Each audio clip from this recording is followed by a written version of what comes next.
राधे राधे। राधा वल्लभ श्री हरिवंश महाराज जी।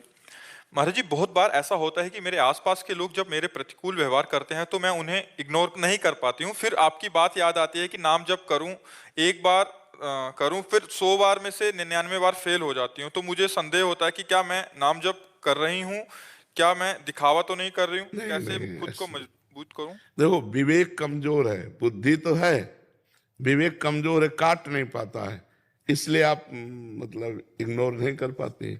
और अगर विवेक पर, तो हम आपको सच्ची कहते हैं, हमारा जो मजाक उड़ाएगा, हमारी जो निंदा करेगा, हमें जो गाली देगा, वो हमारे पाप नष्ट करता है। मतलब इस बात को लोग समझ नहीं पा रहे हैं। निंदक नियरे राखिए, आंगन कुटी छवाए, बिना पानी बिना साबुन निर्मल करे सुभाए। हमें जो हमारे पाप शरीर का भोगना होता, मान लो हमारा पाप है कि हमारे हाथ पैर टूटेंगे, अब वो हमको भरपूर गाली देकर नष्ट कर रहा, तो हम पर कृपा कर रहा है कि नहीं कर रहा? हमें चोट नहीं पहुंचेगी और अपनी जबान से हमारे पाप को साफ कर रहा है। तो साधो निंदक मित्र हमारा, जो हमारी अवहेलना करे, जो हमारा उपहास करे, जो हमारा तिरस्कार करे, जो हमारा अपमान करे, वो हमारे पाप को नष्ट करता है, यदि हम सह जाएं तो। अगर वो नहीं सहेंगे तो प्रारब्ध आएगा, वो चोट पहुंचाएगा। मान लो आप मार्ग में जा रहे हैं, एक्सीडेंट हुआ, ऐसा चोट लग गई, और वो बेचारा गाली देकर हमारा सारा पाप नष्ट कर रहा है, तो हमें तो प्रणाम करना चाहिए कि भैया बिना शरीर दंड के हमें बचा रहे हो, तो जय हो तुम्हारी। अब इस रहस्य को कोई जानता नहीं। अगर वास्तविक ज्ञान है, वैतविक का बुद्धि है, विवेक नहीं। विवेक हो तो आप सच्ची समझो, जो हमें शारीरिक दंड मिलने हैं, वो हमारी निंदा करके, हमारा उपहास करके, हमारा अपमान करके, हमारा तिरस्कार करके, वो उसे नष्ट करता है। तो इसलिए हमें लगता है कि विवेक के द्वारा भगवान का नाम जप करते हुए बचो, और नहीं उलझो तो उलझते ही रहो। ये संसार किसी को नहीं बख्शता, किसी को नहीं बख्शता। आप चाहे जैसे चलो, चाहे जैसे चलो, आपको बोलेगा संसार, वो बोलेगा। तो इसलिए कभी संसार मान जाए आपको, ऐसा नहीं। चार अगर आपकी को सही कहेंगे तो चार गलत कहने वाले मिलेंगे, हमको उनको भी प्रणाम करना है, अपने सीधे मार्ग में चलते रहना है। तो इग्नोर करना तो सीखना ही पड़ेगा। अगर नहीं सीखोगे तो जलते रहोगे, अंदर हृदय आपका जलता रहेगा, उसको क्यों जलाओ? विवेक के द्वारा उसे काट दो कि भगवान बड़ा मंगल कर रहे हैं, हमको ऐसा उपहास या अपमान करा करके पवित्र कर रहे हैं। तो अच्छा, किसका प्रश्न था, समझ पाए आप? इसमें कोई संशय?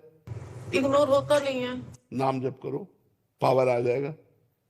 इग्नोर करने का पावर आ जाएगा। नाम जप में बड़ी सामर्थ्य। नाम जप तो होता है, कई बार अंदर से ये पता होता है कि सामने वाला ये व्यवहार करने वाला है मेरे साथ, और मैं अपने अंदर कहती हुई क्यों तूने मतलब इस पे रिएक्ट नहीं करना, बट फिर भी जब वो होता है ना, तो फिर मतलब इग्नोर होता ही नहीं है। क्योंकि पावर नहीं, हम कह तो रहे पावर नहीं है ना। वो पावर नाम जप से आएगा, जितना नाम जप करो उतना आ जाएगा। नाम जप से आएगा पावर। जानकारी का प्रयोग करने के लिए पावर भी तो चाहिए। हम जानते हैं ये गलत है, नहीं करना चाहिए, फिर भी हम कर रहे हैं क्योंकि हम पावरहीन हैं। तो वो पावर आएगा नाम जप से। जितना आप नाम जप करेंगे उतने। खूब नाम जप करो, अंगुली में वो डाले रहो बटन की तरह, वो क्या कहते हैं, काउंटर। हाँ, नाम जप कर, नाम जप जितना करोगे उतना ही पावर आपके अंदर आएगा। ये आजकल तो आधुनिक यंत्र चल गए, चुपचाप अंगूठी की तरह पहरे रहो, दबाते रहो, राधा राधा राधा राधा। जी डॉक्टर अभिषेक रंजन जी। राधा वल्लभ श्री हरिवंश। महाराज जी, आपके चरणों में कोटि कोटि प्रणाम। महाराज जी, शयन शक्ति बढ़ाने हेतु आपसे आदेशित होकर मैंने नाम जप और बढ़ाने के साथ साथ किसी भी प्रतिकार या प्रतिकूलता किसी के द्वारा मिलने पर न ही प्रतिकूल या विरोध करता हूं। पहले गलती ना होने पर गुस्सा या प्रतिकार करता था, श्री जी कृपा से प्रतिकूलता पर अब ये सब सहन कर जाता हूं। प्रभु जी, कई बार बहुत बड़ी बात है। हाँ, बहुत बड़ी बात जी। अश्रु अपने आप आने लगते हैं। कई बार एक भक्त के रूप में परीक्षा समझकर, कई बार पूर्व प्रारब्ध भोग कर, कई बार घोर परिस्थितियों में भी सिर्फ श्री जी का दास शक्ति मिली। बहुत बढ़िया, बहुत कृपा है महाराज श्री, दास भाव में श्री जी की कृपा, अलग सुकून, अलग निश्चिंतता, निर्भयता। गुरु जी, क्या सहिष्णुता बढ़ने से दास भाव और पुष्ट होता है? हाँ, पुष्ट होता है, उसी से पुष्ट हो। सहित सहित बाढ़े भगति, गृह तनु गुरु हितगार। वाणी जी में लिखा है कि जो जितना सहन करता है उसके हृदय में भक्ति बढ़ती जाती है, और उसका पूरा शरीर, मन, प्राण, जीवन वो भगवान का घर बन जाता है। गुरु भगवान ही है कि अब मेरा जीवन, मेरे प्राण, मेरा सब कुछ मेरे गुरुदेव का है, मेरे प्रभु का है। अब वो चाहे इसको सम्मान दे या अपमान दे, निंदा करवावें या स्तुति करावें, सुखमय रखें या दुखमय रखें, मेरा तो है नहीं, मैंने तो समझे। भक्त के पीछे भागवत में निरपेक्षम मुनिम शांतम निर्वैरम समदर्शनम अनुब्रजाम्यहम नित्यम पूयेत्यंग रेणु भी।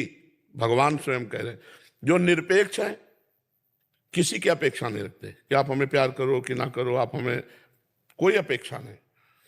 निरपेक्षम, किसी से कोई अपेक्षा नहीं। जब अपेक्षा नहीं तो परेशानी नहीं। अपेक्षा दुख देती है और निरपेक्षता महासुख में है। तो पहला शब्द है निरपेक्षम। जितना संसार परेशान है, अपेक्षा में परेशान है। पत्नी से अपेक्षा ऐसी, पुत्र से अपेक्षा ऐसी, परिवार से अपेक्षा, नौकरों से अपेक्षा, समाज से अपेक्षा। वो समाज की अपेक्षा कहे तो नहीं बनता, वो समाज से अपेक्षा चाहता है तो उसको परेशानी ही परेशानी मिलती है। अपेक्षा मतलब परेशानी और निरपेक्षता मतलब आनंद। आप हमारे साथ क्या व्यवहार करते हो मुझे कोई मतलब, लेकिन मैंने अपेक्षा ही नहीं की आपसे। निरपेक्षम और मुनिम, मुनिम माने हर समय मननशील, हर समय नाम जप कर रहा है। कोई व्यवहार कर रहा है तो मनन कर रहा है। इसने गाली दी तो क्यों, आखिरकार भगवान इसके अंदर है, ये हमें गाली क्यों देता, मैंने इसको तो कोई परेशान नहीं दिया। जब ये हमें गाली दे रहा है इसका मतलब भगवान गाली सुनाना चाहते तो मुझे सुनना चाहिए। मननशील है ना, वो तुरंत मनन शुरू कर दिया और विवेक के द्वारा उसने काट दिया। संसारी आदमी द्वेष, अब वो झगड़ा हो गया, अब वो अशांति हो। और विवेकवान, जब मैंने कोई अपराध नहीं किया और गाली दे, इसका मतलब भगवान का विधान है और भगवान का विधान मैंने तो इच्छा की नहीं थी, भगवान की इच्छा ये है तो मैं सहूंगा और आनंद से सहूंगा और वो सह जाएगा। और सह जाएगा तो अध्यात्म की भूमिका बढ़ गई। मननशील, शांतम, निरपेक्षम मुनिम शांतम। शांतम मतलब किसी भी परिस्थिति में विचलित ना होना। उसको लोग पागल समझने लगेंगे, उसे लोग पागल समझने लगते हैं, कमजोर समझने लगते हैं, काम नहीं करता, नहीं इतने में तो उलझन हो जाती। पर वो शांत महापुरुष बनने जा रहा है। निरपेक्षम मुनिम शांतम। अगला है निर्वैरम। जैसे ये तुम्हें गाली दिए और कल मिले तो आप राधेश्याम, यार आदमी क्या है, कल तो हमने गाली दिया था फिर भी आज हमको नमन कर रहा है। निरपेक्षम मुनिम शांतम निर्वैरम। जो तुमसे नहीं बोलता, जो तुमसे वैर करता है, जो तुम्हारा अमंगल करता है, उससे भी ऐसे। अब वो क्या, अपेक्षा नहीं है ना, अब वो क्या कहता है उससे कोई मतलब नहीं। इसका फल क्या होगा कि भगवान कह रहे मैं उसके पीछे घूमता हूं कि उसकी चरण रज मेरे ऊपर पड़ जाए। भगवान निरपेक्षम मुनिम शांतम निर्वैरम समदर्शनम अनुब्रजाम्यहम नित्यम पूयेत्यंग रेणु भी। शांत। और ऐसे पुरुष का अगर कोई अपमान कर दे तो देर नहीं लगेगा, उसको दंड मिल जाएगा। भागवतिक दंड देर नहीं लगे। ये घटना है, नाव में बड़ी बड़ी नावें चलती थी पहले नदियों में से, अब तो पुल बन गए। पहले पार होने का ये उपाय होता था, एक रस्सी बंधी होती थी इस पार से उस पार तक और वो ऐसे खींचकर नाव से ले जाते थे और जहाँ ज्यादा गहरा होता था वहां उसका प्रयोग करते थे। तो उसमें 2 पुलिस वाले चढ़े संगीन लेके पुराने समय की बात, और उसमें महात्मा बैठे हुए थे, उनका शिष्य बैठा हुआ था सत्संगी। उन्होंने ऐसे जूता की ठोकर मारी, फटे पुराने संत कपड़े पहने हुए थे, गुरुजी उधर थे, शिष्य इधर था। अब जगह नहीं है, फिर बूट मारा, फिर और से खिल गया, पूरा बूट पैर पे रख दिया, वैसे राम राम राम राम, ऐसे कुछ उनको कुछ नहीं बोल रहा। बहुत ज्यादा पीड़ा हुई तो राम राम राम कह के पैर अपना, पर वो पूरी नाव में गाली देना और मारते ही रहे, कभी इधर बूट मारना कभी उधर बूट मारना है।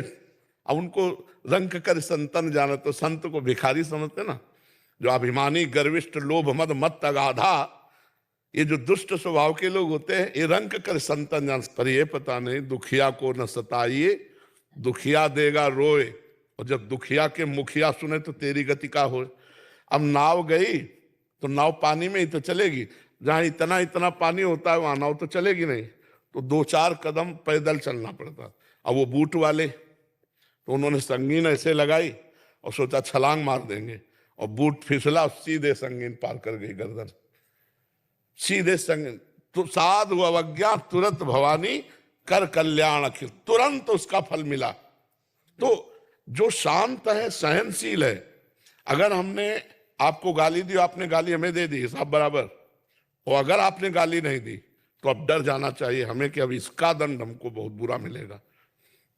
60,000 सगर के पुत्र घोड़ा खोज रहे थे, कपिल मुनि अपने आश्रम में बैठे ध्यानस्थ थे, और घोड़ा वहीं बांध दिया चोरों ने, तो उन्होंने समझा, इन्होंने तो गालियां और सब ऐसे, तो केवल आंख खोल के देखा था कि क्यों ऐसा, सब भस्म हो गए। तभी तो उन्हीं के परिवार में फिर भगीरथ जी प्रकट हुए और गंगा जी लाए उनके 60,000 पुरखों।